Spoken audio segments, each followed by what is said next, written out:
campagne, à tous les parents. Et je souhaite en votre nom remercier vivement de chers intervenants.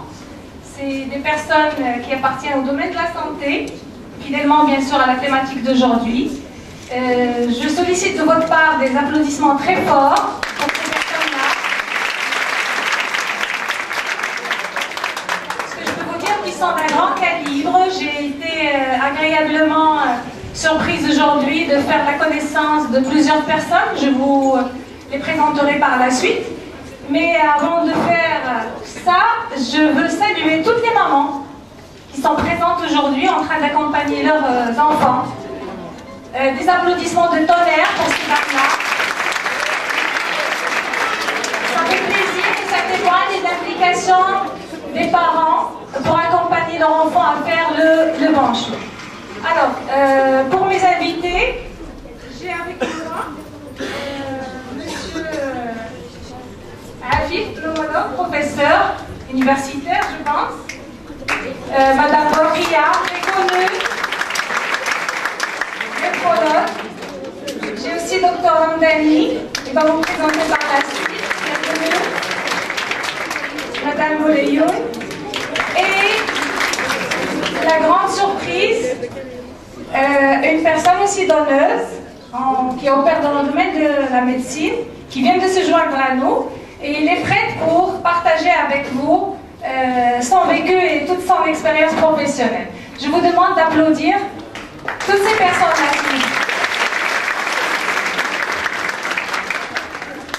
Alors, on va faire un petit tour de table.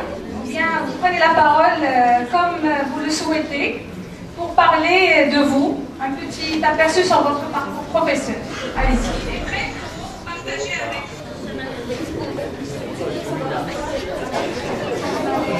Je voulais que Mme Mopria démarre. On aura femme, on est proche du 8 mars. Alors, je suis professeur Moulay Hicham Afif. Je suis actuellement chef de service de pneumologie au niveau de l'hôpital de Verboux, au niveau du CHU Pneumologie de Casablanca. J'ai aussi la chance de diriger ce CHU depuis 2013. Je suis le directeur général du CHU Pneumologie de Casa. Et pour mon parcours en médecine, en fait, j'ai été comme un bon nombre d'étudiants dans la salle, donc bachelier. J'ai eu mon bac sciences expérimentales. Mes études, je les ai faites à Bimzel. J'ai eu mon bac en 1986. Après, pour intégrer la faculté de médecine, donc il fallait passer un concours.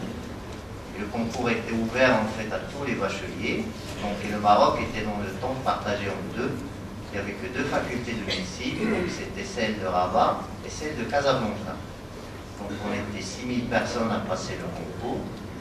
Donc après, une fois qu'on a intégré la faculté de médecine, donc vous savez le parcours de médecine, peut-être qu'on va en discuter avec plus de détails, donc si vous le souhaitez en fonction des questions que vous allez poser. Donc à la fin, donc, il y a un concours d'internat pour être interne du CHU, donc, et je l'ai passé en 1992.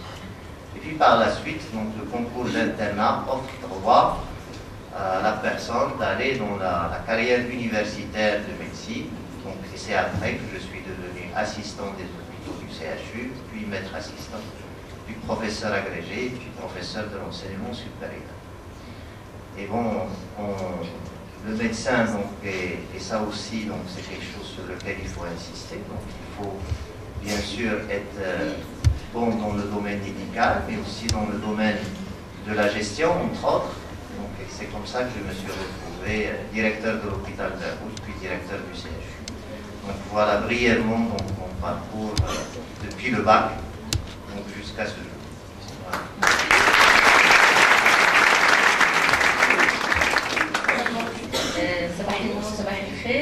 Moi, je voulais intervenir à la fin parce que je ne suis pas toujours très classique et Je remercie Moulay Hicham d'avoir parlé de Casa et Rabat. Moi, depuis le départ, j'ai fait plusieurs tentatives. J'ai été convoquée 1000 fois au niveau de l'administration, en tant que bachelière, parce que je disais médecine. Ils me demandaient plusieurs choix. Je leur dis, c'est pas la peine de se casser la tête. Moi, je fais médecine pour rien du tout.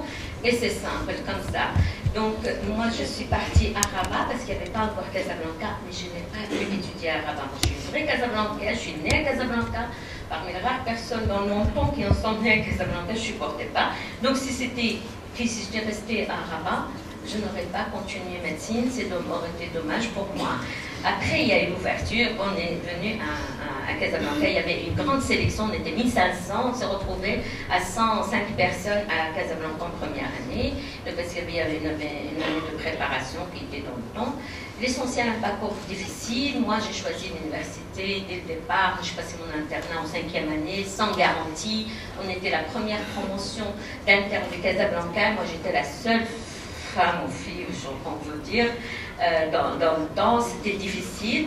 Mais pour moi, tous les gens qui parlent de ségrégation, de discrimination, etc., moi, personnellement, je ne l'ai jamais ressenti. J'étais très jeune, je travaillais dans un service extrêmement difficile, la réanimation médicale qui gérait Casablanca et tout le sud du Maroc, avec tout le monde, c'est-à-dire les responsables, les congrès, etc., arabes, islamiques et tout. Mais j'ai jamais eu dans ma carrière quelqu'un qui me dit, oh, je ne veux pas me faire soigner par elle, c'est une dame. Au contraire, ceci dit pour dire un petit mot, c'est-à-dire le sérieux, votre compétence, c'est ça ce qui va faire de vous. C'est ça l'image qu'on veut donner, mais ce qu'on est, qui est très important. Je voudrais aussi dire un petit mot, c'est qu'on dit tout le temps que la médecine, c'est vraiment la médecine bête et débile pour apprendre et apprendre. Moi, je vous avoue, je ne sais pas du tout ce que c'est apprendre. Et parmi les choses, donc si on veut dire pourquoi c'est la chose, le travail le plus difficile, c'est parce que tout le reste, c'est l'être humain qui le fabrique. Mais nous, on ne nous a pas fabriqué. Donc nous, c'est la chose la plus difficile qui existe, la plus complexe, c'est qu'on ignore la totalité encore de son fonctionnement. Si on prenait des choses, c'est juste des petites choses. Et pour dire que le médecin doit avoir la notion qu'on avait auparavant, à savoir le hakim, c'est-à-dire l'écrit, la culture, l'associatif, l'ouverture, etc. C'est un petit peu ce que je dis. Moi, j'ai de multiples têtes, donc on pourrait revenir là-dessus. Et c'est ce qui fait la richesse, c'est ce qui me permet de travailler sur ça. Merci. Merci pour tous ces messages.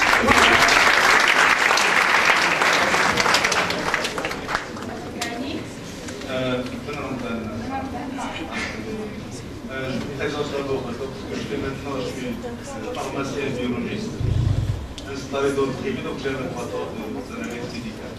Mais je voudrais aussi commencer par les années du bac, voire avant. Mon rêve en tant qu'élève, c'était de faire pharmacie en France. C'était fixe.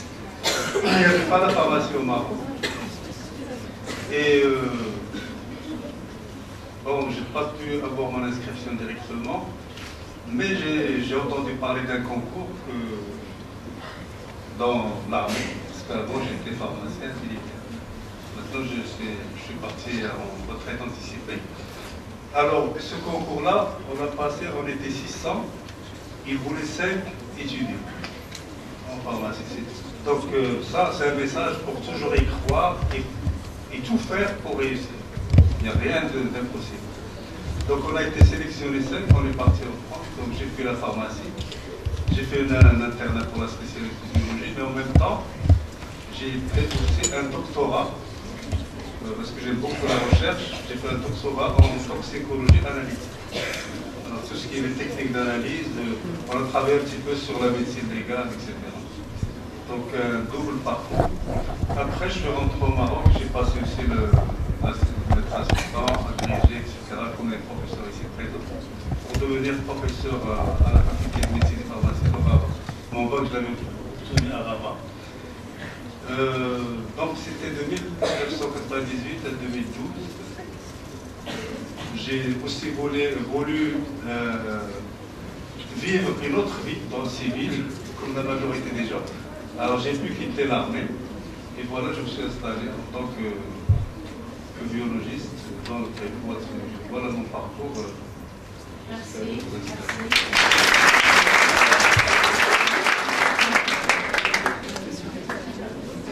Voilà, je suis docteur Paul suis psychiatre à l'hôpital Ouattara. J'ai fait mes études à l'école publique et bon, comme la plupart de mes collègues, j'ai passé le concours. Il y avait le système de concours. En 89 et en 97, j'ai eu mon diplôme. Moi, j'ai fait le résidanat, donc je suis parmi la deuxième ou la troisième promotion du système de résidanat. Alors, pour la psychiatrie, moi, je n'étais pas destinée, je n'avais pas une vocation spéciale pour la psychiatrie, mais je me suis retrouvée dedans. Et tant mieux pour moi par la suite, car j'étais passionnée par cette spécialité.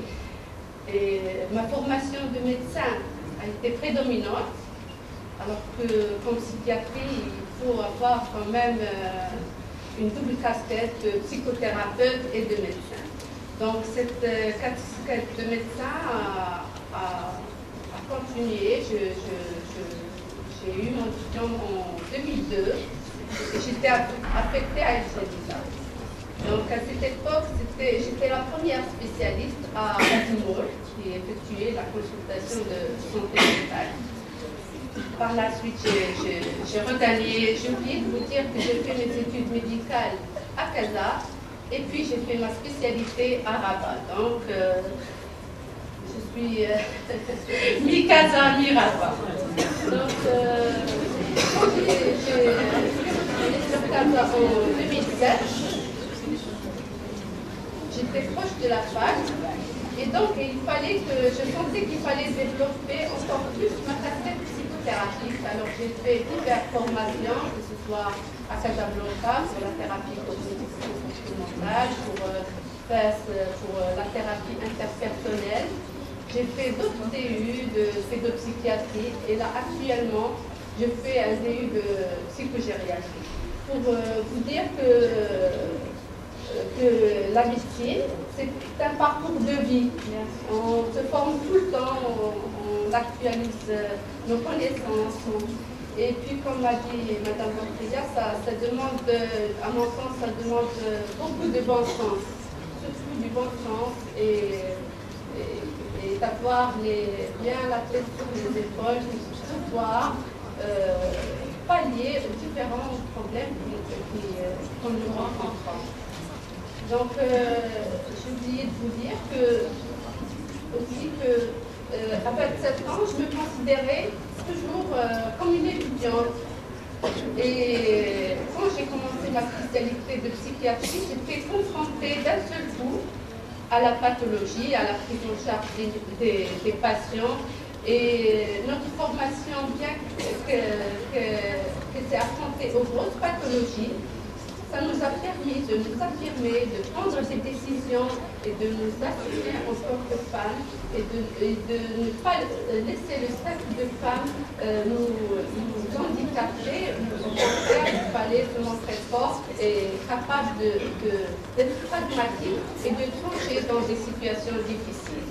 Parce que prendre la décision d'hospitaliser quelqu'un et de le priver de sa liberté, c'est quand même quelque chose de conséquent. Je ne dirais pas de grave, mais de conséquent, et qui a besoin d'être fait dans la plupart des cas que nous pratiquons.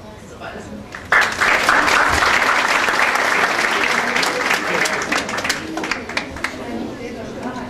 Bonjour à tous, moi je suis professeure Souhas Harawi. Au fait, je remercie mon ami professeur Rokhaya de m'avoir associée à ce panel. Moi je suis cancérologue de formation. J'ai fait aussi mon internat. Au fait, je vais vous raconter une petite anecdote. Moi j'étais à la major au lycée Khansa. J'étais une grande matheuse et j'avais la première note en maths et en physique. Mais depuis mon jeune âge, depuis l'âge de 7 ans, je voulais être médecin. Donc du coup, mon père, qui voulait que je sois ingénieur, il me disait toujours, ma fille, tu fais et tu assumes tes responsabilités. Tu as fait ton choix. Et donc du coup, j'ai fait médecine. Et c'était pour moi, au fait, en médecine, ce que je cherche, et ce que je cherche toujours, et ce que j'avais cherché, ce que j'avais palpé, c'est surtout la relation d'aide. Et cette relation d'aide n'a pas d'équivalent. N'a pas d'équivalent. Je pense que en médecine, elle est très prépondérante. elle est très importante et ça, je pense que c'est important. Et d'ailleurs, vous voyez, j'ai fait mon internat et puis après, j'ai choisi en 92 d'être la première femme radiothérapeute cancérologue. Vous savez que la cancéro, il n'y a pas longtemps, c'était un métier difficile parce que nous, on est en face de la mort tout le temps. Et donc, il y avait toujours en moi cette fleur et cette flamme plutôt qui me disait toujours, Soha, tu as toujours envie d'aider l'autre, aussi bien dans ton travail. Et ça, je pense que c'est un bonheur. C'est un bonheur quand on est en face d'un malade, un cancéreux, qu'on guérit, qu'on achemine et qu'on améliore aussi sa qualité de vie, même si on sait qu'il va mourir dans 2 ans, dans 3 ans, mais au moins, on fait quelque chose. Et je pense que dans la relation malade-médecin, c'est quelque chose qui est commun à toutes les spécialités, j'en dirais peut-être pour toutes les spécialités, c'est quelque chose d'important. Et donc ça, c'est ce qui m'a poussé à faire tout ça. Et finalement, dernièrement, je suis dans ce panel parce qu'en même temps, j'ai été nommée en décembre vice-doyenne aux affaires pédagogiques, académiques et de la vie étudiantine à la faculté de médecine de Casablanca. Et donc là, je suis prête à répondre aussi à vos questions. Et je pense pour ceux qui vont faire médecine, c'est un chemin qui est long. C'est un chemin où il y a beaucoup de difficultés. Avant cette séance, j'ai assisté à la séance d'avant avec les classes prépa. C'est aussi difficile que les classes prépa. Mais si vous êtes animé par une chose importante, c'est le besoin et surtout que vous sentez que vous avez la possibilité d'aider autrui, je pense qu'il n'y a pas de choses difficiles dans la vie. Au contraire, avec beaucoup de persévérance et avec beaucoup de travail, on peut mener son rêve. Et chacun d'entre nous, il a son rêve. Vous êtes au bac, suivez votre rêve, essayez de le réaliser et je pense que tout le monde va concrétiser son rêve. Oui, tout à fait. Écoutez, cher docteur, j'ai envie de rebondir un peu en synthétisant sur toutes les choses que vous avez partagées avec nos étudiants. Et je vois déjà des personnes, des filles devant qui prennent note. C'est une bonne chose. J'ai envie de leur dire, allez, donnez-moi un mot ou une phrase flash de ce que vous avez gardé de l'intervention des 5 intervenants. Qui veut? Quel est le mot qui s'est répété le plus? Hein? Rêve. Rêve. Voilà. Alors, si on veut sortir avec une phrase, si on a un rêve, il faut être derrière. Et ça augmente et ça élargit le champ des possibles. D'accord? J'appelle chez vous justement votre persévérance et je vous demande de continuer à suivre avec nous cette table ronde parce qu'elle a l'air d'être très intéressante. Très bien, donc je rebondis directement sur le premier point dont on a parlé tout à l'heure. Vous êtes des médecins et l'acte médical nécessite quand même une communication, Madame Soha vient d'en parler. Le médecin, c'est pas seulement des compétences techniques et professionnelles, c'est beaucoup plus l'aspect humain. Et je voudrais justement, parce que souvent quand on dit médecin, on parle de douleur et on parle de guérison. On a envie d'aller voir le médecin quand on a mal, le docteur ça va pas. Et parfois, personnellement, juste en consultant, j'ai l'impression que ça a marché et j'ai une bonne partie de la guérison. Est-ce que les médecins, ils ont justement... oui, est-ce qu'ils ont quelque chose à partager? Est-ce que c'est parce qu'ils partagent la douleur avec leur patient, ou le patient, il pense que sa douleur a été partagée avec son médecin, qu'il sorte définitivement content et il croit qu'il est déjà dans la réussite? En bref, je voudrais que vous reveniez en fonction de ce que vous voulez dire sur la relation médecin-patient, comment dans votre quotidien vous l'entamez. Vous avez beaucoup de choses à partager avec nos étudiants. Allez-y. Oui, moi j'ai rigolé avec mon ami Benoudan parce que moi, après mon parcours, moi je ne me suis pas beaucoup attardée sur ce que j'ai fait. Je suis professeure de néphrologie pédiatrique, etc. etc. L'essentiel, c'est pas seulement les diplômes, c'est qu'au bout d'un certain temps d'exercice, moi je me suis occupée des petits qu'on abandonnait et il n'y avait rien. Donc moi j'ai fait plusieurs fois abandon de poste déjà pour faire néphrologie. Après pour la pédiatrie, je me suis toujours bagarrée. Et j'étais toujours dans la souffrance de voir ces enfants mourir. Avec le temps, nous, on ne nous a pas vraiment informés et donné les bases de cette relation médecin-malade. Et personnellement, moi j'ai fait une autre formation, celle du droit à la santé et de l'éthique médicale. l'éthique médicale qui est quelque chose de très lourde, dans la mesure quand on commence à avoir cette réflexion éthique, et tout que malheureusement que tout le monde actuellement, on l'a fait il y a déjà longtemps, commence à vouloir faire du copier-coller et la coller un petit peu à tout sans vraiment savoir exactement qu'est-ce que ça veut dire. Moi, j'ai fait cette formation et du coup, après avoir fini, je suis donc dans l'Observatoire mondial de l'éthique auprès de l'UNESCO. C'est que même dans le monde entier et même dans l'Association internationale de médecine, on essaie de valoriser cet aspect. C'est quoi cette éthique? De quoi elle parle au juste? Je veux juste sortir le point dont a parlé madame, c'est celui de la relation médecin-malade, patient-malade. Moi, j'ai écrit personnellement le livre Relation malade, patient, médecin, c'est-à-dire pour dire au devant, normalement la relation s'appelle médecin-malade. Moi je l'ai mis patient-malade pour le mettre devant. Il existe en français, en arabe. Je serais ravie de vous le faire parvenir, même vous envoyer le PDF, c'est entre parenthèses. Ceci me ramène à dire que pour le médecin, c'est cette situation d'empathie, on veut aider les autres. C'est ce qu'a animé ce RAS, ce qui m'a animé personnellement, c'est-à-dire vouloir aider. Si on veut aider, c'est pour cela que les normes du choix des étudiants pour la médecine sont vraiment anormaux à la limite. Parce qu'il faut qu'on sache, il y a des gens qui veulent être médecins et qui n'ont pas cesse de moyenne. Et c'est triste parce que ces gens-là sont frustrés et puis ils peuvent apporter à la communauté médicale parce qu'ils ont envie d'être médecins, ils ont envie d'aider par un moyen ou par un autre. Et la médecine, c'est malheureusement pas une note qui ne veut pas dire grand-chose, pour moi en tout cas. Et du coup, c'est quand même, on les réduit et après ils se retrouvent aussi arrachés. Et quand on veut, et après ils se retrouvent sans travail ou pas de place importante, etc., ils se posent la question pourquoi? C'est qu'au début on leur a pas bien expliqué ce que c'est la médecine. La médecine, c'est justement cette façon d'aider, de vouloir, de réfléchir tout le temps, de ne jamais être sûr, d'être toujours dans la tourmente, toujours dans le questionnement. Vous êtes un éternel étudiant, comme on dit mes collègues, vous êtes toujours à la recherche, il faut toujours apprendre, toujours faire, moi je dis toujours comme elle, hein, comme tout le monde, hein, parce que sinon on n'est rien après. Parce qu'en plus les recherches avancent à grands pas et nous on reste derrière et la technologie envahit justement et tue un petit peu cette relation qu'il faudrait essayer de garder par n'importe quel moyen. Et nous après peut-être que mes collègues vont parler, essayez d'avoir pourquoi vous voulez faire médecine. Après avoir vos réponses, pourquoi vous voulez faire médecine? C'est-à-dire qu'est-ce qui vous motive? Ce n'est certainement pas les séries avec la blouse blanche et combien de temps. Oui, bonne question, et vous se définir. Voilà. Alors le médecin, c'est un tout en fait. Donc le médecin, c'est le savoir, mais aussi le savoir-faire, parce que le savoir, il faut l'utiliser pour rendre service aux patients, pour diminuer les souffrances des patients. Mais le médecin, c'est aussi le savoir-être. Et si vous revenez un peu dans l'histoire, le médecin avant, comment on l'appelait? On l'appelait Hakim. Et le Hakim, c'était en fait un homme de science, mais avec une culture large.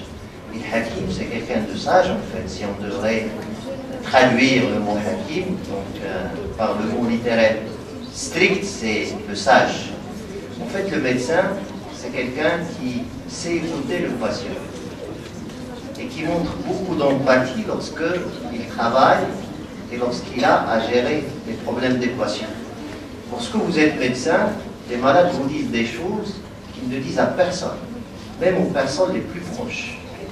Donc vous êtes tenu par le secret médical.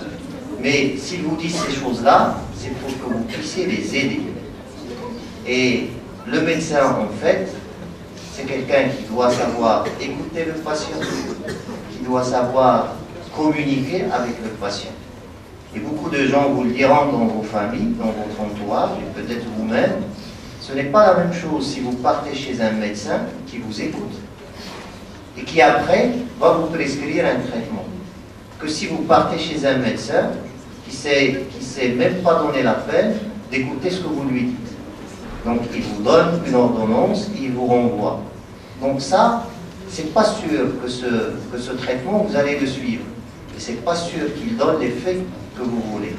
C'est très important de savoir écouter, de respecter le secret médical. Lorsque un malade vous dit quelque chose, ça y est, c'est aman indek. Il ne faut pas aller le dire à quelqu'un d'autre. Et c'est pour cela que dans la profession médicale, il y a l'ordre des médecins, il y a la relation entre le médecin et le malade, il y a la relation entre médecins. Et dans la profession médicale, lorsque vous finissez vos études de médecin, lorsque vous soutenez votre thèse de médecine, de doctorat en médecine, avant qu'on vous déclare médecin, تتحلف. وشنو تتحلف؟ تتحلف قسم الطبيب. Et même depuis l'Antiquité, il y a le qasam de la profession médicale, il y a le serment d'Hippocrate. Et avant maintenant, il faut qasam tabib. Si vous décortiquez qasam tabib, c'est basé essentiellement sur la relation médecin-malade et sur la relation médecin-médecin. Et on vous apprend lorsque vous êtes médecin à respecter ceux qui sont plus âgés que vous, à respecter ceux qui vous ont appris des choses, et puis à respecter votre patient. Il faut savoir respecter votre patient. Maintenant, vous qui êtes en train de voir votre avenir et de faire les choix, donc si vous sentez que vous avez au fond de vous cette envie d'aider l'autre, de réduire de la souffrance de l'autre, la médecine c'est votre vocation.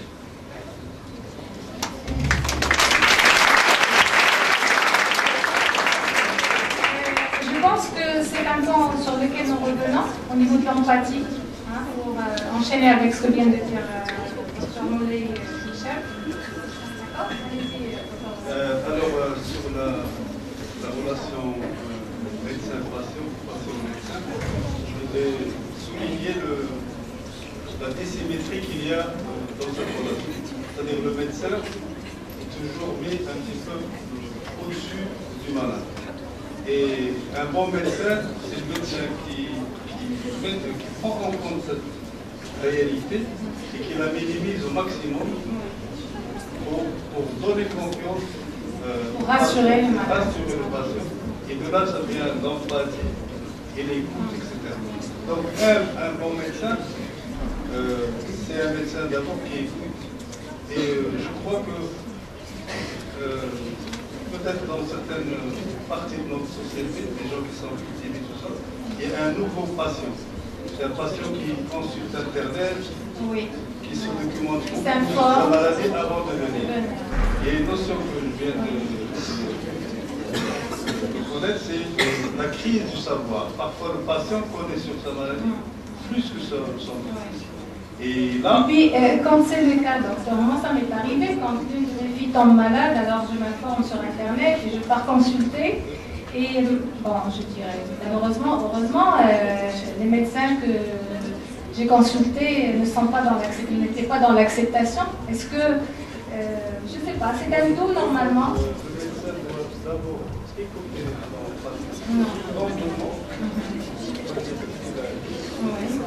Il va l'accompagner pour le soin. En fait, il va faire traiter son patient, son premier, avec son patient, pas tout seul vers son patient. Parce que la notion vient de parler de Dr Banoutel, c'est le changement du comportement de la relation qui était une relation d'autorité, etc. Ça ne va pas rentrer dans les détails. Auparavant, qui a changé avec le temps pour avoir une égalité, une participation aux soins. Et moi, je suis désolée que le médecin n'avait pas accepté parce que nous, on doit écouter, comme a dit Dr Afif, le patient, l'écoute, mais il faut aussi écouter toutes ces bêtises et accepter qu'il est dans la voie, c'est dans la difficulté, le laisser parler et après vous essayez de voir ce... Moi, ce que je voudrais dire, c'est qu'on allant vers la relation médecin-malade, on a un petit peu compliqué la tâche à nos futurs étudiants en médecine, parce que pour moi, ça reste la chose la plus difficile.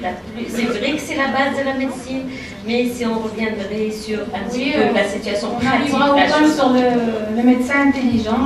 Moi, je crois que ce n'est pas cette notion de supériorité du médecin qui doit vous donner l'envie d'être médecin. C'est pas ça. Ce qui doit vous donner l'envie d'être médecin, c'est la notion d'aide, d'empathie, de sacrifice. Au service des autres. Surtout trouver des solutions. Et je reviens aussi sur la notion que les professeurs vont travailler, c'est que vous allez être un étudiant toute votre vie. Il faut tout le temps apprendre, pour toujours pouvoir aider votre pratique. Je pense que ça, c'est un point commun à tous les métiers. Du moment où on a envie de grandir, il ne faut pas arrêter au niveau de la formation. Et c'est la formation qui, moi je l'ai entendu le matin, qui nous donne de nouvelles connexions neuronales. Maintenant, il y a la neuroscience qui est en vogue. Et c'est ce qui nous donne envie de grandir. C'est ce qui donne du sens à notre vie. C'est être ouvert à la formation. Je l'ai dit tout à l'heure. Ouvert, mais pour le médecin, c'est une obligation. C'est la différence. Oui, bien sûr, c'est une parce qu'il a obligation des vies. déontologique et en plus éthique. Donc c'est une obligation c'est pas du tout. Donc normalement on doit sévir. C'est-à-dire il y a une loi. C'est pas quelque chose qu'on a envie d'apprendre. La médecine c'est spécial. Est-ce que c'est une loi ou c'est oui, bien sûr. La déontologie pour nous c'est une loi. Dans la déontologie, d'accord, très bien. Il y a une obligation à ce que le médecin fasse ce qu'on appelle une formation médicale continue, où en fait c'est un développement professionnel continu. Donc, et ça c'est une obligation. Et vu la progression et les données récentes dans le domaine médical, donc il faut en fait tous les jours lire et voir les publications et voir des choses nouvelles. Et ça, pour les futurs bacheliers, les futurs médecins qui sont dans la salle, c'est quelque chose de passionnant. Vous avez un métier où vous avez toujours quelque chose à apprendre. Même lorsque vous passez plus de 20 ans dans une spécialité, un jour viendra un malade qui va vous montrer que vous ne connaissez rien à votre spécialité. Et ça, c'est passionnant. C'est quelque chose qui donne envie d'aller vers l'avant et de faire de plus en plus dans son métier. Très bien. Madame Toa, allez-y. Je pense aussi au niveau du Maroc, les choses vont se concrétiser dans le sens de la formation professionnelle continue, comme ce qui se passe aux États-Unis. Aux États-Unis, même si on est un médecin, en principe, on doit faire la formation continue pour pouvoir avoir toujours l'autorisation d'exercer. C'est pas quelque chose pour un petit peu vous faire peur, mais au contraire, vous savez que même un médecin spécialiste ou même un médecin généraliste, s'il ne fait pas une actualisation de ses connaissances et qu'il travaille dans son coin tout seul, parce que quel que soit le cas, et je dirais un petit mot très intéressant, c'est qu'en médecine, on ne travaille pas tout seul. On travaille avec un personnel, que ce soit les infirmiers, les manipulateurs, les aides-soignants, et puis au-delà de cette équipe au niveau de la spécialité, il y a les interconnexions avec les autres spécialités. Et donc, on ne travaille pas tout seul, et vous le savez même, je parle de mon exemple en tant que cancérologue, vous avez les protocoles, les guidelines et tout, américains, français, tout ce que vous voulez, mais il y a tout ce qui est spécifique à un malade X et qui est discuté avec tous les autres partenaires pour pouvoir trouver une attitude thérapeutique la plus adaptée à ce malade-là. On trouvera tout. Vous pouvez cliquer sur Google, traitement du cancer du sein, vous allez avoir tous les protocoles. Mais on va vous donner une dizaine d'options et c'est le médecin, en fonction des différents paramètres que présente son malade, il va décider de l'une ou de l'autre option qui va être adaptée au cas particulier de son malade. Bien, très bien, c'est clair. Alors maintenant, pour enchaîner, ça va être un point qui fâche, c'est la marchandisation de la santé, malheureusement. Et donc, la question, est-ce que notre santé va bien? Est-ce qu'on est devenu de plus en plus soumis à la loi du marché? Je vous laisse rebondir sur le... Oui, allez-y, Madame Olivion. En synergie avec la déshumanisation des soins aussi, vous évoquez les... Peut-être que Dr Afif en parlera puisqu'il est directeur de l'AHU, mais il faut dire que là, on va revenir à nous en tant que praticiens dans un hôpital,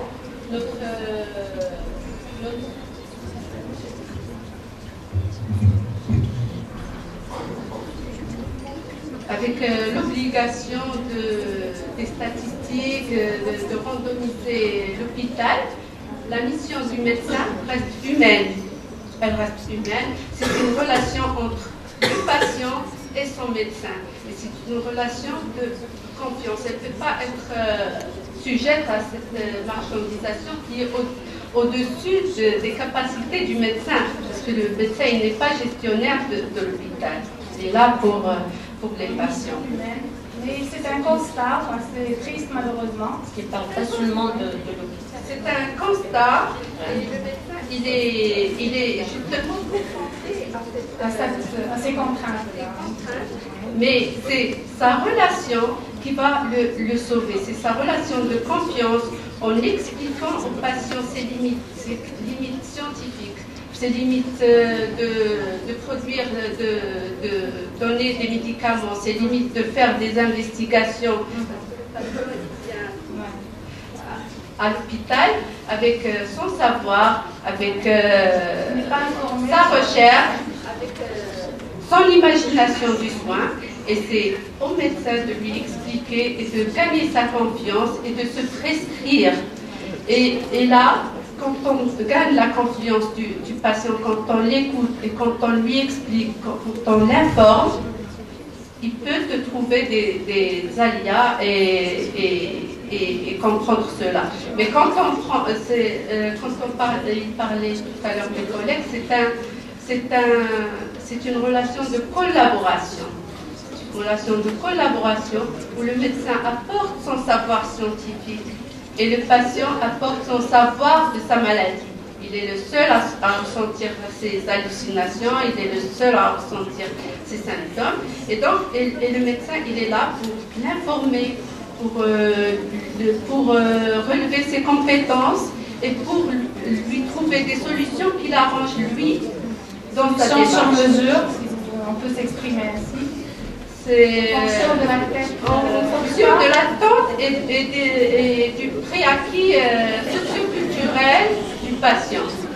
D'accord. Docteur Afif, je vous ai vu en train de préparer pour prendre la parole. Docteur Afif, justement, on va laisser Docteur Afif parce que c'est l'hôpital et c'est qu'on veut avoir de mieux.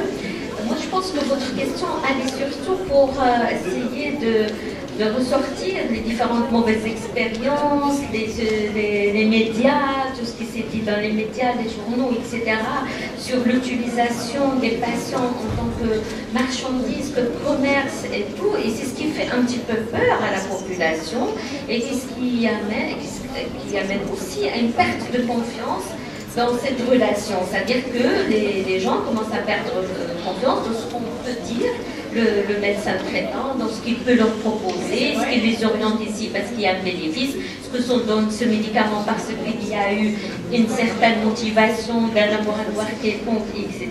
Et donc c'est ce qui fait peur, cette marchandisation c'est vrai que la médecine est devenue très technique et que cette technicité et cette performance éloignent un petit peu le médecin du patient. Souvent c'est pas lui qui exécute l'acte, souvent c'est pas lui qui fait donc le geste, etc., etc. Donc cette déshumanisation ne doit pas non plus en plus s'aggraver par la marchandisation du médecin. C'est une question très complexe, c'est une question de société où tout le monde est responsable, y compris le patient. Donc tout le monde, même les patients, interviennent et participent à cette marchandisation de la médecine.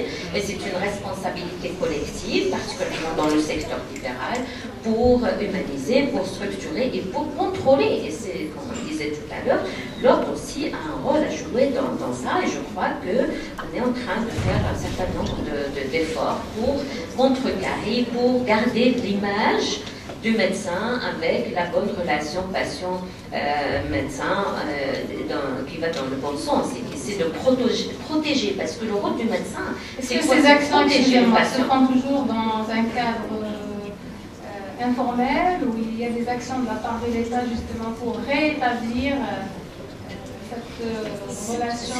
Si vous avez suivi un petit peu l'actualité, ça se fait un petit peu, mais de tous les côtés, mais ça reste encore insuffisant, si on veut dire. C'est-à-dire, effectivement, vous avez entendu les contrôles, les ceci, les sanctions, les dérapages qui ont été bloqués, pas mal de choses. Les gens aussi qui dénoncent maintenant, par exemple, au niveau des réseaux. Vous savez, c'est devenu très facile d'enregistrer un truc, de le mettre, même s'il y a aussi à ce niveau-là un grand dérapage auquel vous devez faire très attention, parce que l'une des comités et des lois les plus actives actuellement, c'est celle de la protection des données personnelles, et souvent les gens ne sont pas informés sur ça. Bien. Alors, il faut, donc si on veut parler de marchandisation de la médecine, il faut quand même savoir que la médecine ou de la santé, il faut savoir que la santé n'a pas de prix. il a un coût. Donc il ne faut pas qu'on soit dans les extrêmes. D'un point de vue, il ne faut pas que le médecin soit là uniquement pour gagner de l'argent, parce que ce n'est pas un métier qu'on fait pour gagner de l'argent. Ce métier, on le fait pour soigner, pour rendre service aux gens. Maintenant, on le fait, c'est une vocation, c'est un état d'esprit, c'est une manière d'être, et c'est une mission. Et c'est un métier où l'humain est prépondérant sur toute autre considération. Maintenant, il faut savoir qu'un médecin, bien sûr, lorsqu'il est dans le privé ou qu'il soit dans le public, c'est aussi un être humain, donc il a le droit de vivre, donc, et bien entendu, il lui faut des ressources. Mais ces ressources, ce n'est pas, on ne fait pas ce métier pour être le plus riche au monde. Donc on le fait pour vivre dignement. Et il ne faut pas, dans notre point de vue, que le malade oublie que la santé a un coût. Donc si vous voulez faire une intervention chirurgicale, ça a un coût. Il faut juste que ce coût ne soit pas exorbitant et démesuré par rapport à la réalité. Donc il faut que les honoraires du médecin soient dans les limites qui sont tolérées et permis et qui sont réglementées. Parce qu'il y a une réglementation, une nomenclature pour tous les actes. Maintenant, ce qu'il y a aussi d'important à noter, c'est qu'il ne faut pas non plus diaboliser la profession. Donc il est possible qu'il y ait des brebis galeuses dans chaque domaine, dans chaque profession.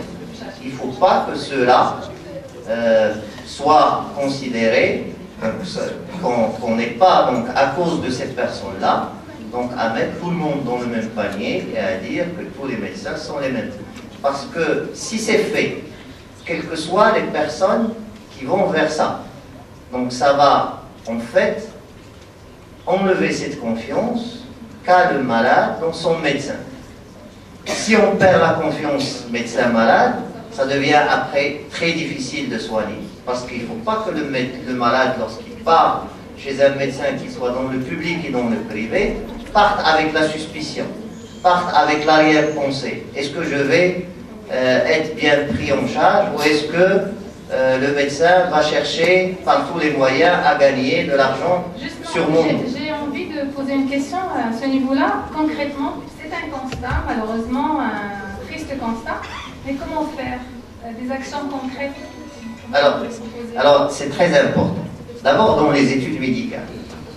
Dans les études médicales, il y a des modules donc, où on apprend l'éthique et la déontologie. Ça déjà, si vous partez dans les études médicales, donc vous avez déjà des modules qui sont consacrés à ça. Maintenant, lorsque l'étudiant en médecine fait son stage, parce que la médecine, ça s'apprend sur les livres, mais ça s'apprend surtout au lit des malades. Donc, et lorsque les étudiants sont dans les services hospitaliers, on leur apprend aussi l'éthique et la déontologie. Alors par la suite, c'est une profession qui est réglementée, où il y a des lois, où il y a un ordre des médecins. Donc chaque fois qu'un médecin est fautif, donc on lui demande à ce moment-là de rendre compte, et si on sait que ce médecin, et si on arrive à prouver que ce médecin était fautif, il est puni. Donc il y a un ordre des médecins, il y a des ordres régionaux au niveau de toutes les régions du Maroc, il y a un ordre national qui coiffe tout ça, et ça c'est en fait les garde-fous pour qu'il n'y ait pas cette dérive. Voilà. Maintenant, Mme Bortaya l'a dit, c'est la responsabilité de tout le monde. Des fois, c'est les patients qui peuvent donc aussi changer le comportement des médecins. Et aussi, il faut dire que nous sommes dans une situation particulière parce que tout le monde n'a pas une couverture sanitaire qui sectorise directement tout. Si on avait ça, il n'y aurait pas beaucoup de problèmes à ce niveau-là. Et je trouve que c'est dommage que c'est un petit peu cet aspect qui prend le dessus sur une activité, une profession qui, pour moi, n'a pas d'égal, parce que quoi de plus important que la santé d'un individu, quoi de plus important que de sauver des êtres humains. Et pour moi, je trouve ça vraiment, je suis une passionnée. Moi, je pense que mes collègues, c'est-à-dire que pour moi, ne pas faire médecine reviendrait à ne rien faire. Pas pour ne pas, au contraire, c'est pour intégrer tout le reste dans la médecine. Et les garde-fous, vous n'ayez pas aussi très peur, il n'y a pas vraiment de peur. Et je pense qu'on doit les écouter un petit peu pour pouvoir partager avec eux pourquoi ils veulent venir faire médecine déjà, qu'est-ce qui les attire, tout à fait, est-ce qu'ils ont peur, est-ce qu'ils n'ont pas peur, est-ce qu'ils trouvent ça facile ou pas, etc. Comme ça, nous, on peut leur répondre. Et justement, pour pouvoir prévoir plus de temps, questions-débat, parce que ça va leur rendre service beaucoup mieux. Oui, allez-y, c'est votre Je voudrais intervenir sur cette notion de marchandisation de la santé. En fait, il ne faut pas nier qu'il y a un marché de la santé. Parce qu'il y a de l'industrie des médicaments, il y a maintenant des gens privés qui peuvent investir dans les cliniques, etc. Donc la notion de profit, ça existe. Et c'est légitime. Mais il faut mettre, bien sûr, pour l'éthique, toujours à vue pour éviter les dérives. S'adressant aux jeunes qui veulent faire médecin, je suis sûr dans leur tête qu'ils veulent vivre correctement dans l'avenir. C'est pour ça qu'ils veulent. On ne va pas choisir que de se sacrifier totalement, ça n'existe pas. Il ne faut pas délégitimer ça, parce qu'ils ont raison, mais, comme a dit le professeur Rafif, dans la limite de l'éthique et de, bien sûr, si on veut être et faire riche, il faut aller faire autre chose, c'est pas la médecine. D'un autre côté, pour cette marchandisation, ça existe. Moi, j'ai une petite expérience d'un médicament tout bête que j'ai proposé à un laboratoire de fabrication de médicaments, c'est-à-dire pour les calculs rénaux. Ils ont fait une étude de marché, je me suis adressé à 3 cas. Ils ont fait leur étude, comme le marché pour eux, c'est pas intéressant, ils fabriquent. Et les patients restent sans médicaments. Donc la notion de rentabilité qui devient, voilà. Et là, aussi, on a un petit peu d'éthique. Et là, c'est l'État qui doit intervenir. Voilà. Il faut qu'il y ait un encadrement de la part de Et l'État.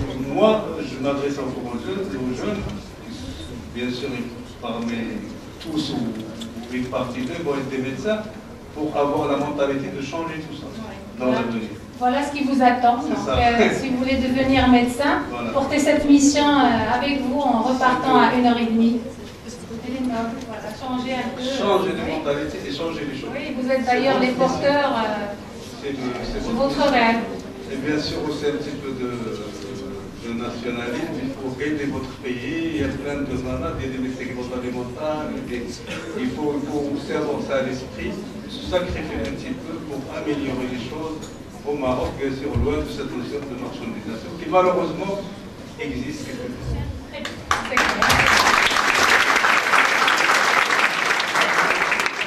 Alors, justement, comme je l'ai dit tout à l'heure, pour vous permettre de poser vos questions, je passe au point suivant.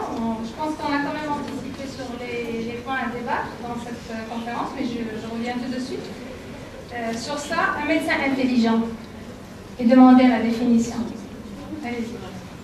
Comme vous voulez, je pense que tout être humain a une intelligence. Quelle que soit son importance ou quel que soit son champ d'action, on est tous avec une intelligence. Il n'y a pas une personne qui est bête. C'est en fonction de ses orientations, en fonction de ce qu'il a acquis dans son enfance. Et là, peut-être qu'il y a le psychiatre aussi qui va nous renseigner sur ça. Il y a, je dirais, la culture et ce développement de cette intelligence. Un médecin, c'est un médecin qui est... En fait, un médecin, quand un malade vient chez vous, il vient avec un problème. Et donc, vous êtes en mesure de lui résoudre son problème. S'il vient avec une douleur et qu'il sort de chez vous sans traitement tangible, vous n'avez pas résolu son problème. Même si vous lui avez prescrit le scanner, je ne sais quoi. Donc, un malade, il vient chez vous pour un problème X. Et maintenant, il y a d'autres maladies, ce qu'on appelle les maladies psychosomatiques. Des fois, le malade vient chez vous parce qu'il a mal psychiquement. Il a besoin d'être écouté. Donc, il n'y a pas de médecin intelligent, de non intelligent. Tout se travaille. Et on peut aboutir à des médecins qui sont super bien parce qu'ils ont travaillé, ils ont validé leur module et surtout, ils ont participé aux soins et surtout, ils ont bien travaillé lors des stages au niveau des hôpitaux. C'est une intelligence à construire alors. Exactement. Oui, et à faire évoluer vers le meilleur. Exactement. Très bien. Oui, Moi, j'aurais les médecins intelligents, parce que dans la tête des gens, les médecins sont des débiles, ils apprennent des choses, c'est ça, on prend le sort. Pas du tout. Le médecin intelligent, Tout être humain a un certain type d'intelligence. C'est des titres, les élèves sont beaucoup plus habitués à des téléphones intelligents. Non, mais l'être humain, non. Et le médecin, encore moins. Donc, le médecin, s'il n'a pas de capacité, ne peut pas être médecin. Loin de ce jugement, madame. Donc, non, c'est pas un jugement du tout. Je ne me sens pas quand. C'est-à-dire, attaqué, pas du tout. Mais je voulais savoir est-ce que, justement, comme je l'ai déjà annoncé auparavant, est-ce que ça répond à ce que, comme je disais avec M. Afif, on disait que les médecins, c'est bête, il faut juste apprendre, etc.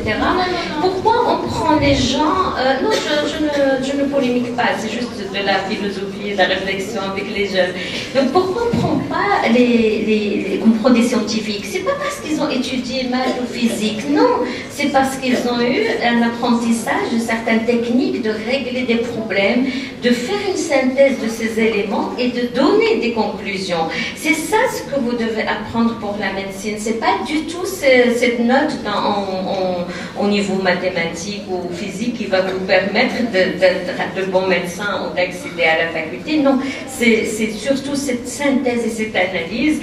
Et je pense que le mot intelligent, il peut être médecin intelligent, enseignant intelligent, il peut être appliqué dans tous les domaines. Et l'idée, c'est tout simplement de s'inviter à se remettre en cause tout le temps. Et c'est ça ce qui peut justement garantir notre réussite. Et comme le dit le code, il faut tweaker, tweaker un peu sa vie de temps à autre, se poser des questions et s'améliorer. C'est un domaine qui a trait directement à l'humain. Et l'humain, c'est toute une pluralité. Et cette remise en cause... oui. Exactement, oui. Et je pense que si on peut définir le mot intelligent, c'est ça. Et bon, le constat réel fait qu'il y a des médecins qui sont intelligents. D'autres non, d'autres qui sont intelligents. Ne serait-ce que, par exemple, venir partager votre expérience professionnelle avec ces jeunes, ça va vous faire quand même un feedback. Et comme je l'ai dit tout à l'heure, ils vont repartir avec beaucoup de choses chez eux. Et leur réflexion sûrement, elle va changer. Ça, c'est de l'intelligence. Je pense que dans cette notion d'intelligence, c'est-à-dire intégrer pas seulement la compétence, mais cette capacité d'évolution et autre chose qui, comme on trouve chez le malade ou chez même le médecin. Par exemple, un médecin qui est poète, par exemple, ou qui s'intéresse à la littérature, il va peut-être utiliser cette qualité pour aborder le patient. Bien sûr. Et donc, il ne va pas séparer. Créer le lien et faciliter le lien. Compétence pure, on peut fabriquer des robots qui vont faire. Bien sûr. Et c'est pour ça que cette notion d'intelligence est d'intégrer le maximum de notions qui sont dans l'humain au profit du patient. Bien sûr. C'est clair. Oui, allez-y. Revenir à la question du quelqu'un qui sait gagner la confiance de son patient, qu'il soit étudiant médecin ou médecin. Et pour gagner cette confiance, il faut s'outiller de certains outils, instruments de communication, qu'elle soit verbale. C'est vrai qu'on mène là actuellement, les études sont pendant la formation, elle est en anglais, francophone, il faut aussi maîtriser l'arabe. J'ai l'occasion maintenant pour vous poser cette question. Est-ce que dans le cursus scolaire d'un médecin, il y a des modules pour la communication verbale et non verbale? Voilà, très bien. C'est la première année. Peut-être que là, actuellement, il y a eu une réforme des études médicales, mais nous, par exemple, pour moi, ce n'est que après avoir terminé mon résidat que je me suis familiarisée avec ces notions-là.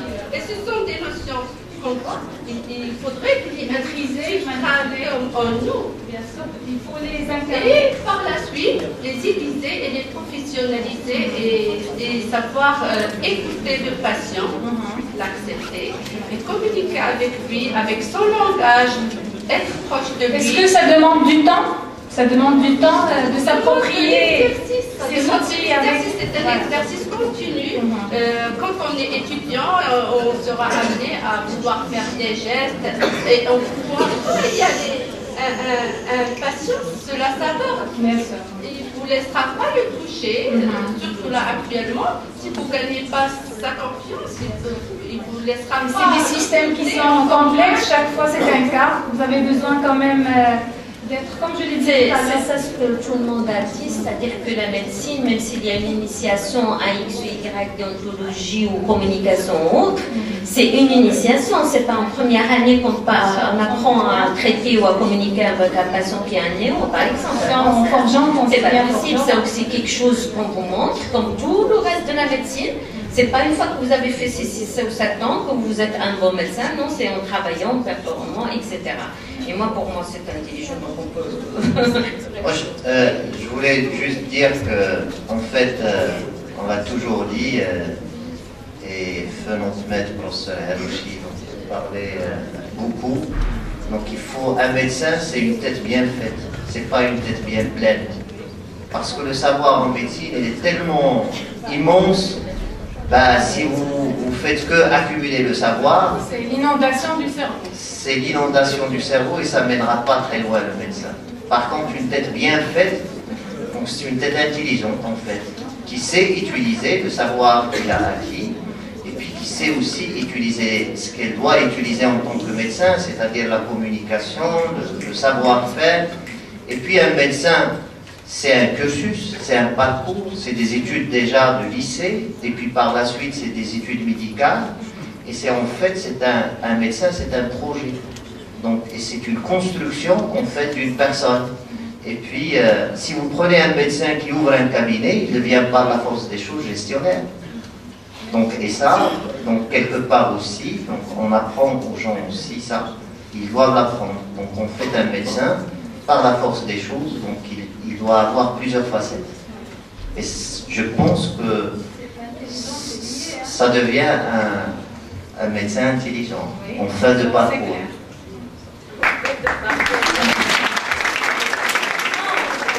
J'aimerais dire tout au long du parcours. Alors, rien qu'un point, là aussi, on va enchaîner avec l'empathie. Vous en avez déjà parlé. Moi, je sollicite, cher invité, de votre part, une définition. Un médecin empathique, est-ce que c'est quelqu'un qui doit partager la douleur, la peine de son patient? Est-ce qu'il doit être seulement dans l'écoute? Quelle écoute? Est-ce que c'est une écoute active? Bon, plusieurs questions pour parler de l'empathie. Oui. Au fait, un médecin doit être dans l'empathie, c'est-à-dire il faut accompagner le malade. Vous n'allez pas l'accompagner en pleurant avec lui, et des fois ça nous arrive d'être émus. On est tous des êtres humains. Dans l'accompagnement, il y a ce volet-là qui est le plus difficile, parce que quand on est en face de quelqu'un à qui on apprend qu'il a une rechute de son cancer, bien qu'il a une insuffisance rénale qui devient chronique et qui nécessite la dialyse, vraiment tout va lui tomber sur la tête. Donc il faut être dans l'empathie, c'est-à-dire, ce sont des techniques qui s'apprennent. C'est-à-dire, on ne va pas être en train de discuter avec le malade, répondre au téléphone, parce qu'il va vous regarder. Donc, ce sont des techniques qui s'apprennent. Il faut être dans l'écoute, être sensible et ne pas vraiment l'être avec avec son potentiel, avec son âme, être présent avec lui. Et puis, dès que ça se termine, quand il va sortir, là, vous reprenez. Et ce sont des choses qui se travaillent. Et moi, personnellement, j'étais obligée de faire par moi-même. J'ai fait un diplôme de coaching parce que j'étais dans des situations, parce que ce sont des choses qui sont très difficiles, surtout après une dizaine ou quinzaine d'années d'exercice. Donc c'est très difficile l'accompagnement. Donc c'est être dans l'empathie, c'est comprendre le malade, tout simplement. Il n'a pas besoin que vous lui tapez sur l'épaule et tout, il a simplement besoin que vous l'écoutiez, que vous l'accompagniez, et cet accompagnement se fera bien entendu, comme ce qui a été dit par mes collègues.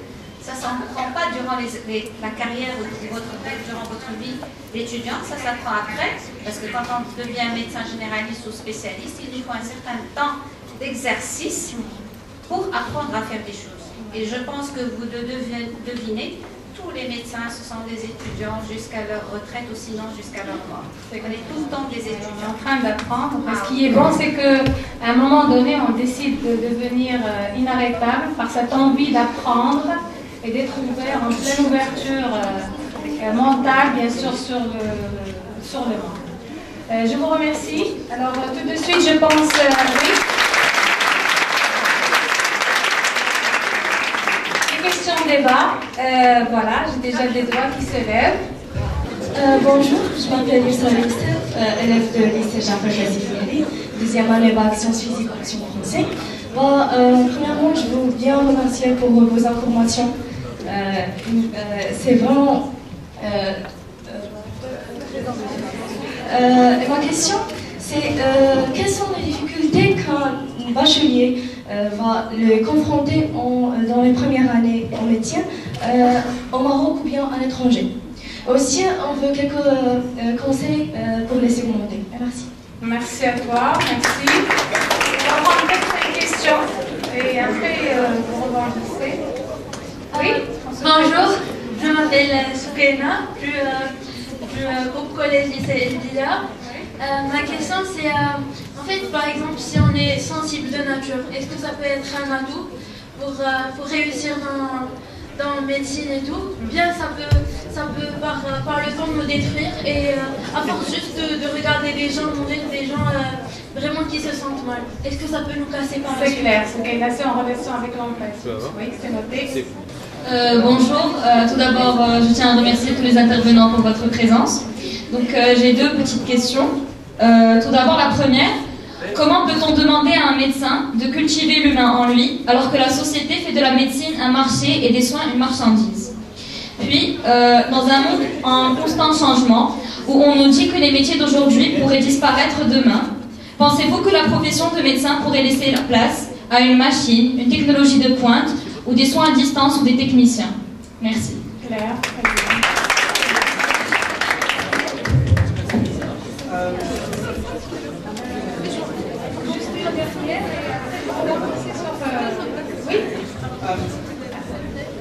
Bonjour, je suis Amine, élève ici au collège Eldila.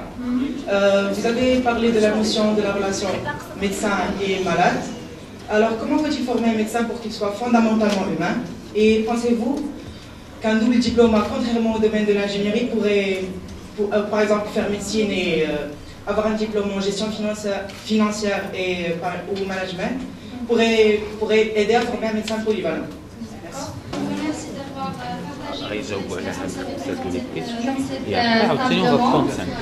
j'ai deux questions. La première est le fait d'avoir étudié 12 ans.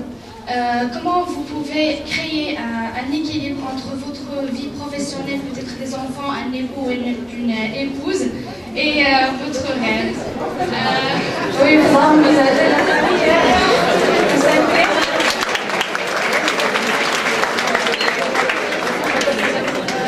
La deuxième est pour le temps d'études, 12 ans, vous ne voyez pas que pour être un médecin spécialiste et pour recevoir 16 000 dirhams, je vois que c'est injuste à l'égard des médecins pour étudier 12 ans et dans l'État, c'est raisonnable comme question. Raisonnable. On est déjà... D'abord, avant de laisser le cher invité intervenir et rebondir sur vos questions, je voudrais saluer tous les élèves qui ont levé le doigt et ont osé se prononcer dans cette salle de conférence. Bravo à vous. Bravo. Peut-être s'il reste du temps, on vous donnera la possibilité justement de poser vos questions. Cher médecin, oui, Madame Sorel. Alors, en fait, c'est pour la première question. C'est vrai que durant les 2 premières années, c'est le premier cycle où vous allez avoir des matières générales, biophysique, biochimie, communication, histoire de la médecine, les langues, la communication générale, communication médicale, durant les premières années. Avec même durant les premières années, maintenant on a commencé dans la réforme des études médicales à rajouter à enseigner aussi la sémiologie. C'est quoi la sémiologie? C'est la science des symptômes des maladies. Et donc, c'est à partir de la 3e année, vous allez être dans le stage hospitalier. Et donc, durant les 2 premières années, c'est là où c'est difficile parce qu'en général, c'est la transition. En fait, ça se passe aussi pour les autres écoles. C'est la transition du statut lycéen à un statut d'étudiant en universitaire. Et donc là, c'est beaucoup de facteurs qui rentrent en jeu. Le fait, il y a énormément de choses qui font qu'il y a des difficultés c'était un... Mais sinon, il y a pratiquement dans 70 à 75% des étudiants qui passent le cap sans problème. Et puis la deuxième question, je pense qu'il y a une question concernant la relation d'entraide et si on est sensible. Bah écoutez, si on est sensible, on le sera. Et puis il y a des médecins qui sont venus dans notre service et qui ont changé la spécialité parce qu'ils ont, dès les premiers mois, ils ont fait une dépression. Moi-même, en étant en hématologie, quand j'avais commencé mon internat, durant les 2 premiers mois, ça n'allait pas. Je rentrais à la maison, je pleurais dès que je perdais un enfant. Donc ce sont des choses qui se travaillent. Mais comment vous avez réussi la distanciation par la suite? Ça s'apprend et j'ai fait des formations dans le sens où j'ai appris à gérer mes, je dirais, mes émotions. Très bien. Oui. Moi, je trouve le fait d'être sensible, c'est un atout majeur pour le médecin. Sinon, pour moi, les gens qui n'ont pas cette prédisposition, normalement, ils doivent choisir autre chose que de la médecine. Et comme disait Souha, être sensible, ce n'est pas pleurer devant le malade, pour le malade, mais c'est comme un petit peu les acteurs. Une fois que vous avez perdu cette sensibilité, changez de métier. Autre comme les acteurs, s'ils perdent l'angoisse ou le stress avant de rentrer sur scène, c'est qu'ils doivent faire autre chose que de la médecine. Et cette sensibilité, moi je trouve vraiment que c'est tout à fait un plus, mais c'est ça l'humain. C'est quoi l'être humain? S'il n'y a pas de communication, de relation, vous influencez mon comportement, j'influence le vôtre, etc. C'est par cette action humaine, etc. Et puis on a parlé de la relation médecin-malade, c'est pas la peine de revenir là-dessus beaucoup. Il influence beaucoup cette relation et les personnes le sentent. Vous savez, quand le patient rentre, il sent ce que raconte le médecin. C'est pas sans l'ordonnance à laquelle il se concentre. C'est très facile de rédiger. Maintenant, comme on a parlé des smartphones et des ordinateurs intelligents, donc ils peuvent vous sortir tout ce que vous voulez. Mais c'est cette façon de lui parler. Moi, je ne suis pas contre de le tapoter, de lui passer sur l'épaule, de lui dire bravo Alix, tout ça. C'est tout le plaisir et le malade est rassuré, il est à l'aise, il se trouve qu'il est en contact avec un être humain et non pas avec un supérieur, avec quelqu'un qui va lui imposer des règles, etc. Si vous imposez des règles, parce qu'il y en a, si vous les imposez comme ça de façon dictatoire, vous n'avez rien à voir. Si vous lui faites rentrer comme il est participant, adhérent, il a des connaissances, c'est pas quelqu'un, comme on dit, qui ignore. Au contraire, moi je trouve que ces technologies nous ont facilité la tâche. Les gens viennent avec beaucoup d'informations, nous on n'a qu'à les arranger. C'est-à-dire les recadrer, absolument, les arranger, leur préciser, leur dire non, attention à ça, etc. Tout ceci ramène à la difficulté. Pour revenir sur ce qu'il disait 12 ans, effectivement, je vais laisser tout ça pour le salaire, les prises en charge, etc. Mais c'est pas 12 ans. Hein. 12 ans, on a parlé de tout le temps. Nous, on n'a pas fait 12 ans. Moi, j'ai fait 25 ans déjà d'études. Après, ce qu'il faudrait faire de plus pour travailler et jusqu'à maintenant. Mais c'est ça, il faut être préparé. Quand vous sortez, vous avez sûr que vous voulez toujours faire médecine. 12 ans, c'est rien. Vous êtes à peine dans les ABC d'une spécialité. Donc, vous êtes vraiment, vous avez besoin encore de perfectionner. Et la famille, je crois, c'est pour ça que j'ai pris 3 femmes. Donc, comme ça, je pense, moi, que si on réduit les choses à un calcul économique, à un nombre d'années, c'est qu'on a raté notre vocation. Le côté enfant et le côté famille, je crois que les choses vont ensemble.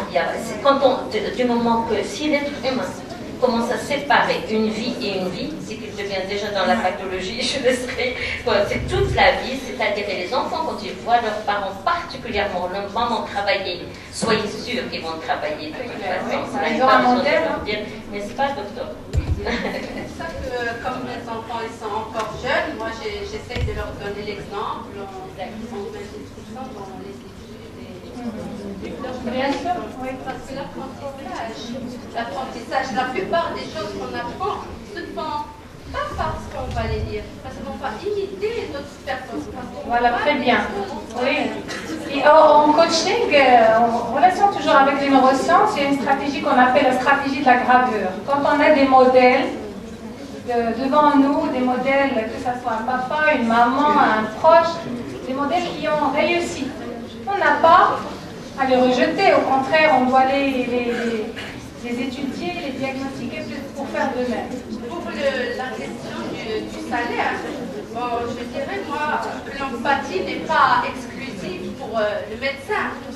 Elle concerne aussi l'État, elle concerne aussi la population. Quand l'État, il ne valorise pas notre diplôme, et l'État, ou bien la population, quand elle voit, par exemple, qu'il y ait 2 psychiatres dans une ville et qu'ils ont une surcharge de travail, qu'ils n'arrivent pas à se mettre à la place de ce médecin. Donc l'empathie, elle n'est pas propre au médecin, c'est pour toute la population. Juste une parenthèse, la qualité de vie du médecin est un droit. Donc le bien-être du médecin est un droit du patient. Non, c'est un droit du patient, c'est différent. C'est-à-dire que la qualité du médecin, c'est à l'aise, reposé, bien en tête, c'est le droit du patient et conditions de la qualité des soins. Ça, c'est au niveau éthique, déontologique, etc. Je voudrais rebondir sur une question. L'élève va parler de ce qu'il faut faire. Est-ce qu'il faut faire d'autres études en parallèle avec les médecins? J'encourage ça absolument. Et bon, il y a cette tendance à faire que, par exemple, être médecin et faire que ça, aller dans son service, faire que ça, et on se coupe un petit peu de la société, de ce qui se fait ailleurs, des autres domaines. Et ça nous réduit à son propre métier. Alors si on fait autre chose, on a l'ouverture d'esprit, on sait ce qui se passe ailleurs et on est forcément un très bon médecin. Alors je vais essayer d'apporter mon grain dans les questions qui ont été soulevées par les bacheliers, que je remercie pour leurs questions. Alors tout d'abord, est-ce que le fait d'être sensible de nature va à l'encontre d'une vocation de médecin? Non, pas du tout. Au contraire, comme ça a été dit par Mme Borrias, ça peut être un atout. Et puis sachez que dans les spécialités médicales, il y en a tellement que vous allez vous retrouver dans une parmi toutes ces spécialités. Vous pouvez peut-être ne pas faire psychiatrie, parce que votre vocation, vous ne vous retrouvez pas dans ces spécialités, mais vous pouvez faire autre chose, pneumologie, néphrologie, pédiatrie. Et je pense qu'il y a de quoi faire pour tout le monde. Et c'est au contraire, donc c'est quelque chose qui va vous servir et non pas vous desservir. Alors est-ce qu'on peut amener une machine à la place du médecin? Donc ça, c'est pas pour aujourd'hui, ça ne sera pas pour demain. Maintenant, on peut opérer à travers des robots, parce qu'ils sont plus précis dans les gestes qui sont faits, plus que le sont des médecins. Mais ce robot, c'est les médecins qui posent l'indication et qui le conditionnent. Et puis sachez que ça a été dit par Mme Bordia, donc lorsqu'on apprend à l'étudiant en médecine dans les 2 premières années, en général, c'est focalisé sur l'être humain normal. Sachez qu'il y a toujours des variantes de la normale. Il n'y a pas un de nous qui ressemble à l'autre. Et ça, donc c'est déjà dans notre comportement, mais sachez que même dans notre constitution, il y a des variantes de la normale. Et ça, c'est des choses qui font que c'est un métier qui est passionnant parce qu'il y a toujours des choses à découvrir et des choses à apprendre. Et je ne pense pas que ce soit pour demain que le robot va prendre la place du médecin. Maintenant, est-ce qu'il faut faire autre chose à côté de la médecine? Sachez que, par exemple, si vous voulez faire de la gestion des structures de santé ou de la gestion de la santé, donc il y a des possibilités au niveau de plusieurs structures de l'enseignement supérieur qui vous ouvrent cette possibilité-là. Et là, vous pouvez être médecin et gestionnaire. Donc, et vous pouvez donc aussi aller dans ce volet-là et le développer. Donc, il y a toujours cette possibilité. Alors, l'équilibre entre la vie professionnelle et personnelle, donc c'est très difficile, mais il faut y arriver. Parce que le médecin doit garder cet équilibre, parce que c'est son moteur, c'est la chose qui lui permet de réussir dans la vie. Donc il faut savoir trouver le temps pour sa famille, et puis aussi donc, savoir être disponible pour ses patients et être généreux. Donc un médecin, c'est pas un travail avec des horaires fixes. Donc il se trouve que des fois, vous n'allez pas quitter le service à l'horaire prévu. Il il se trouve que vous allez faire des gardes, il se trouve que vous allez travailler les week-ends. D'ailleurs, on est en train d'être avec vous un dimanche et on le fait avec plaisir, on est habitué, donc ça ne nous pose aucun problème. Et ça, en fait, ça fait un plus, c'est la générosité du médecin vis-à-vis des patients et vis-à-vis de son métier en général. Maintenant, la rémunération des médecins dans le secteur public, oui, il faut la revoir. Oui, ce n'est pas quelque chose qui est adapté au nombre d'années d'études ni au diplôme obtenu. Donc, et ça, c'est quelque chose sur laquelle il faut qu'il y ait un changement, parce que comme ça a été dit par Mme Borpria et par les autres intervenants, il faut que le médecin se sente bien, qu'il puisse être à l'aise pour pouvoir mieux exercer son métier. Il ne faut pas qu'il soit dans le besoin, parce que c'est ça qui peut par la suite faire qu'il y ait des dérives dans un sens ou dans l'autre. Merci. Je pourrais leur conseiller aussi, madame, de conseiller aussi, s'ils veulent apprendre quelque chose, c'est de commencer par apprendre l'anglais. Parce que la médecine ne se fera pas sans l'anglais. Donc commencez déjà très tôt à apprendre pour être bien préparé pour la suite. Allez-y, mademoiselle. Bonjour tout le monde, merci les profs. Je suis Fatima Oli, étudiée collège Tfel Bluffen. Les questions, est-ce que je pense être un médecin psychologue avec le bac scientifique PC, avec quelles sont les perspectives de psychiatre dans le Maroc? Merci. Une question pour vous.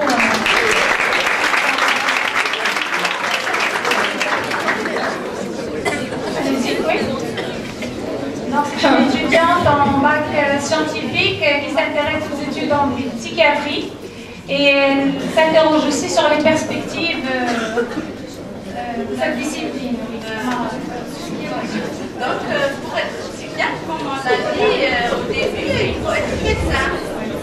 Il faut être accepté à la faculté de médecine. Je vous demande d'établir 2 cas.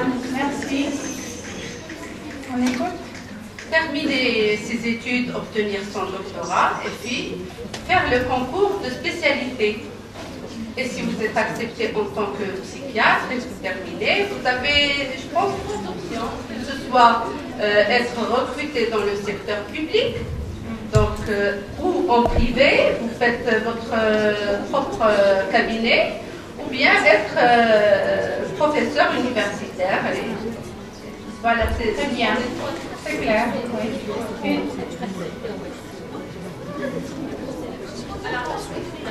Est-ce que c'est la même université?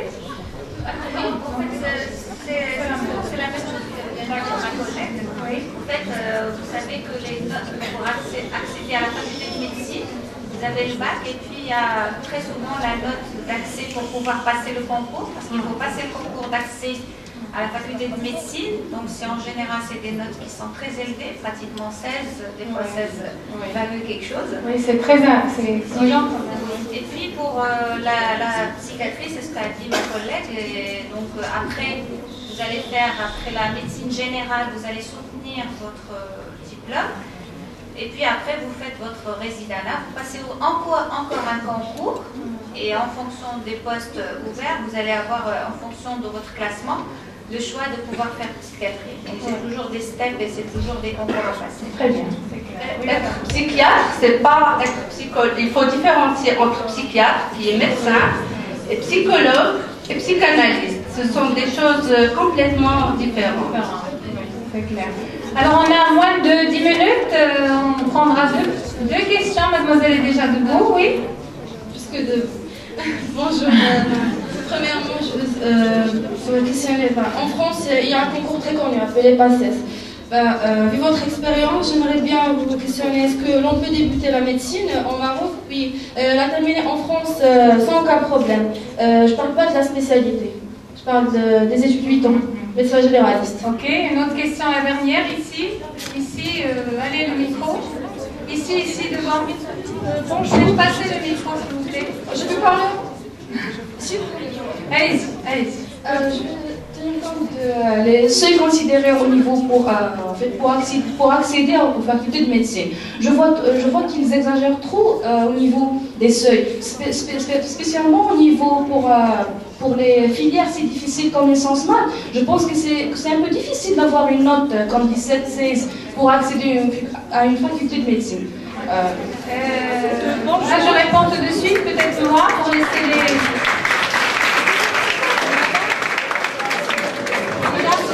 Ici, la dernière question. Bonjour, je me présente, Wissal Bellal, je suis en terminale et ma question est destinée au professeur Bonangan.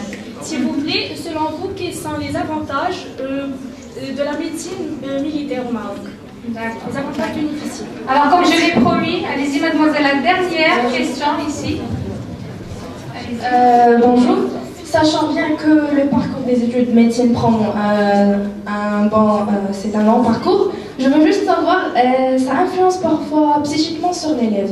Est-ce que vous avez passé de cette étape et si vous avez passé, comment vous y avez échappé? Je pense qu'on a déjà posé cette question.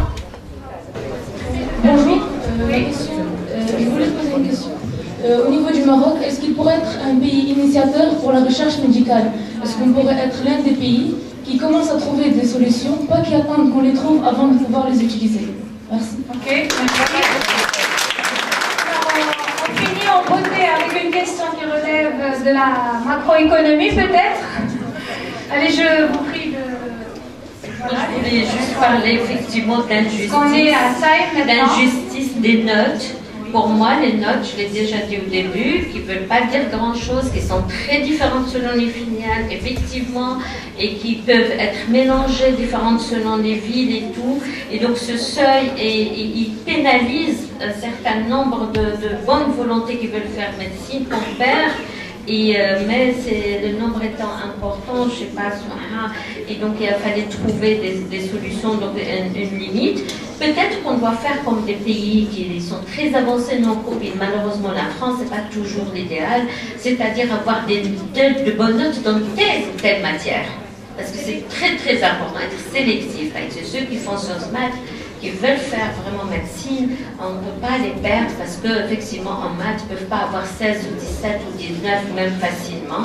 Et je pense pour la recherche, moi, c'est bien de nous déprimer, donc à la fin de la journée, à la fin de notre existence, en médecine, de dire vraiment ce qu'on va trouver des solutions pour le monde, on ne fait malheureusement qu'appliquer ce que les autres font pour nous, et encore, avec des difficultés. Je laisserai mes collègues répondre aussi en tout cas. Moi, je voudrais juste ne pas finir sur une note pessimiste concernant la recherche. Sachez quand même qu'il y a beaucoup de recherche qui se fait au Maroc et on a beaucoup de chercheurs. Maintenant, le problème de la recherche, c'est que la recherche, ça coûte beaucoup d'argent et ça peut générer beaucoup d'argent. Mais il faut d'abord pouvoir la faire.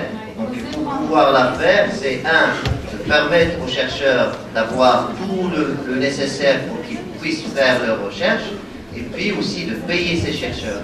Et c'est ça malheureusement le problème, c'est que le budget qui est alloué à la recherche au niveau du pays n'est pas à la hauteur de nos aspirations, nous, en tant qu'enseignants-chercheurs, parce qu'on pourrait faire beaucoup mieux. D'ailleurs, il y a beaucoup de chercheurs marocains qui sont brillants dans les universités étrangères, et pourtant ils ont été formés comme nous, comme vous, au niveau des lycées et des facultés marocaines.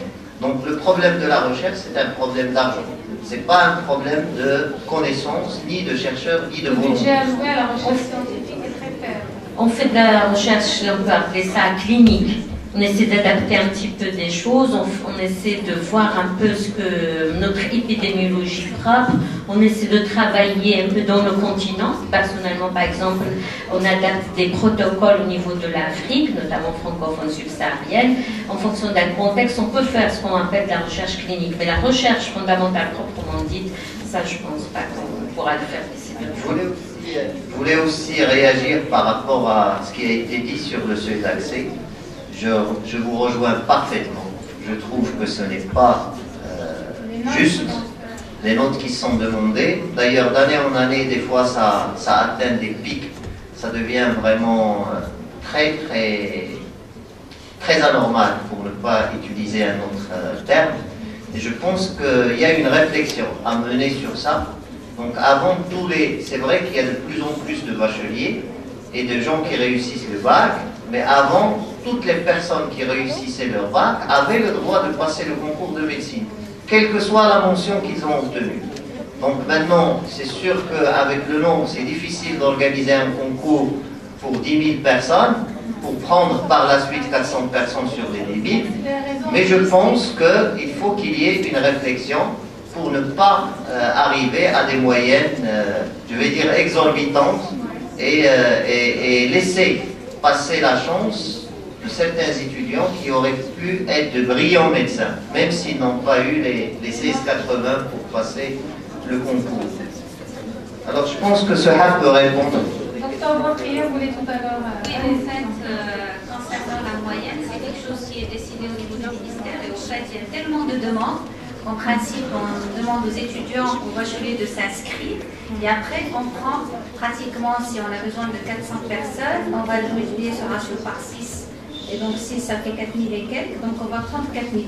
Et le 4600 yens, c'est sa moyenne qui va sortir. Donc au fait, moi je dirais que la réflexion doit se faire en amont, au niveau du lycée, au niveau des notes antérieures.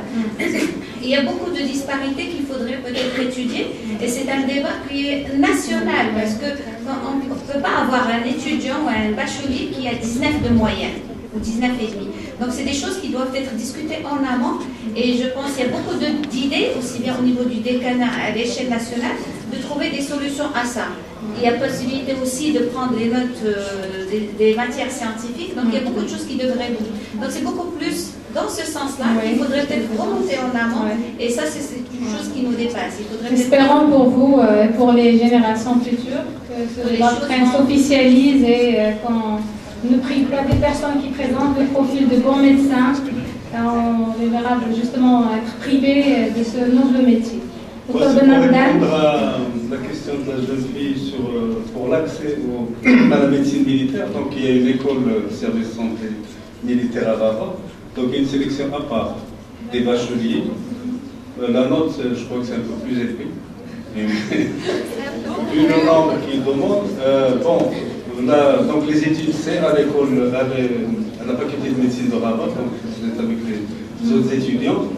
Simplement, il y a un régime militaire, donc un petit peu de discipline, tout ça. Mais il y a un avantage, c'est vrai, c'est l'avantage pécunier, c'est-à-dire vous avez un salaire tous les mois, et votre accès, et vous êtes nourri, logé, et bien sûr bien habillé comme un bon militaire. Un cadre Il y a ce petit... Moi, sincèrement, je garde un très très bon souvenir de l'institution qui est merveilleuse. Il y a un petit sacrifice quand même sur ceux qui aiment aller prendre des vacances quand ils veulent, etc. Ça, mais la victoire, elle est à long terme. Il y a le sacrifice au point de vue médical et le sacrifice sur le temps personnel. Au niveau formation, sur le point de vue professionnel et personnel, c'est une... Merci. Alors, Madame Boutria, vous êtes intervenir depuis tout à l'heure. On est désolé. Alors, je voulais répondre à la demoiselle qui a sur les études langues et les problèmes médicaux qui pourraient surgir. Oui, effectivement, ce sont que ce soit au bac ou bien lors des études médicales, il faudrait savoir gérer son travail, dormir suffisamment, faire un travail continu et pas à la dernière minute. Et puis savoir prendre soin de soi une fois les examens qui se terminent et reprendre par la suite. Il y avait une question sur est-ce qu'on peut démarrer les études médicales au Maroc et les poursuivre en France. En fait, c'est un problème de différence de cursus et de modules entre les différentes années. Donc on est en train maintenant, dans le cadre de la réforme des études médicales, de mettre en place les modules comme ils se font ailleurs. Et ça devrait normalement être possible dans quelques années. Mais maintenant, ce n'est pas possible. Par contre, la bonne nouvelle, c'est que le diplôme marocain est reconnu en France. Donc si vous travaillez bien et que vous arrivez à être médecin au Maroc, et on ne souhaite pas, mais vous pouvez toujours partir à l'étranger. Mais on voudrait bien vous garder. Bien sûr. Bon, sur ce,